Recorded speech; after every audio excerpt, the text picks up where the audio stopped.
So I'm sitting in observing a lesson, and I'm sitting there quite happy. And a teacher asks a question to a student, and they put their hand up, and the teacher goes, "Yep," and they say 55, and the teacher goes, "Wrong. Anyone else?" And I sit back in my seat and get my pen out and start writing a lot of stuff. Welcome to Teach That, and today we're looking at wrong answers and how we deal with them as teachers. I don't think anything I'm going to say is going to be revolutionary. Again, it's one of those videos that is kind of stating the obvious, but it's important to really kind of consider before you enter the classroom about what your strategy is going to be. The reason why I'm writing like crazy if I see that is that students do not find it, a lot of students don't find it easy to answer questions, especially in front of their peers, especially if they're the cool kid and they don't want to be seen as stupid, or they're the smart kid and they don't want to be seen as smart, and there's a million reasons why they wouldn't want to answer questions in your lesson.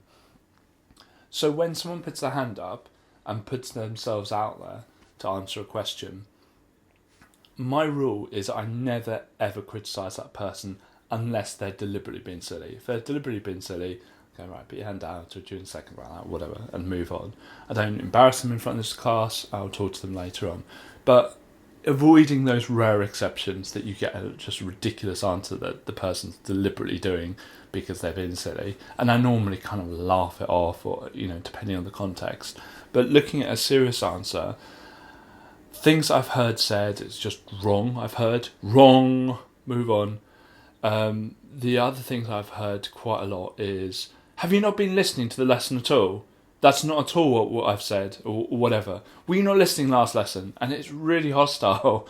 And that poor student, it's like, I was trying to help you out, giving an answer like no one else was, and I was trying to, whatever. My rule is that I never ever say the words wrong. I don't ever say it's incorrect.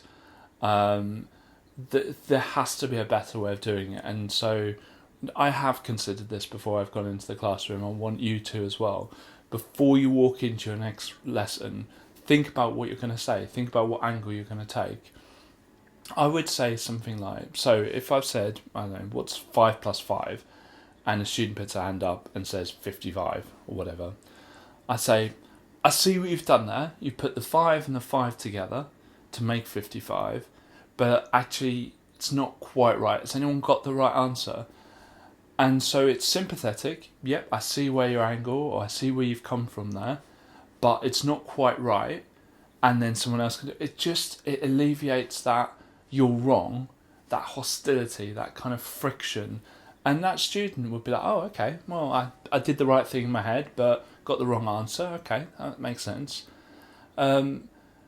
It's easier with subjects where it's more subjective. So, like in history, what was that soldier feeling? And I go, wow, I think that soldier was happy to be at war. And they go, oh, that's interesting you thought that. Okay, I don't think that's where Wilfred Owen or whatever, I don't think that's what he was after with that, but it's interesting you thought that. Why do you think that? And you can have a two-way, even though you're thinking, no, there's nothing in this that the soldier's happy to be at war. This is beyond that, and the soldier wants to go home. But you can engage that and get them to feel like that actually there is no wrong answer to those kind of subjects, because it's all subjective.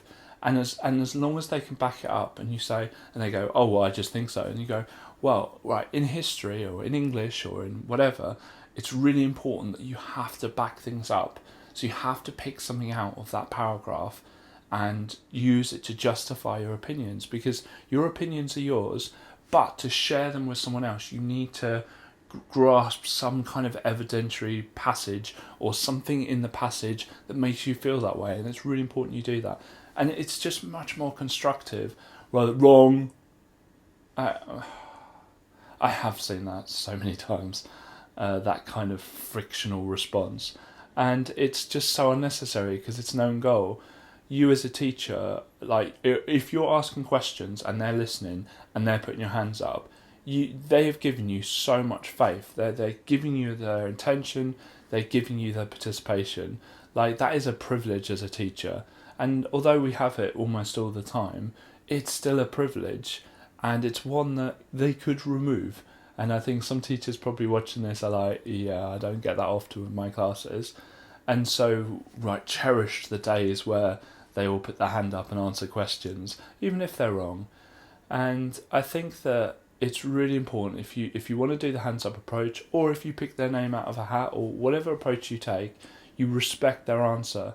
And personally, I always, if I'm choosing them, I always give them a get out of jail free card. I always say to them, if you don't know, just say pass, I'll pick someone else. Because it's not about putting them under pressure. It's just about making them feel a bit more involved in the lesson. And some students don't like that and want to participate and interact in different ways and want you to go and talk to them one-on-one. So yeah, loads of extra topics in this video. But I think that, as I said, my rule is if they answer a question, they will get the utmost respect from me, and they will never feel stupid or never feel like they weren't listening or any kind of hostility at all. They'll always get a nice, respectful response, and that changes based on what their answer is. And if it's completely wrong, I say, oh, I think you've done something slightly wrong there, or got some workings out wrong. Have you remembered to do this? Or some nice kind of pat on the back, or good attempt, not quite right. And there's, in subjects like maths and science, there's not quite right doesn't mean anything. Like, not quite right is the same as completely wrong. It's a nicer way of saying it, and getting the student, letting the student down easier rather than kind of humiliate them in front of the class. If you've got any comments on this, if you've got your own views on this, please say it in the comments below. Thank you. Thank you very much for watching this video. If you want to see more from us, please click subscribe. We release videos every single weekday at 5 o'clock in the evening. Thank you.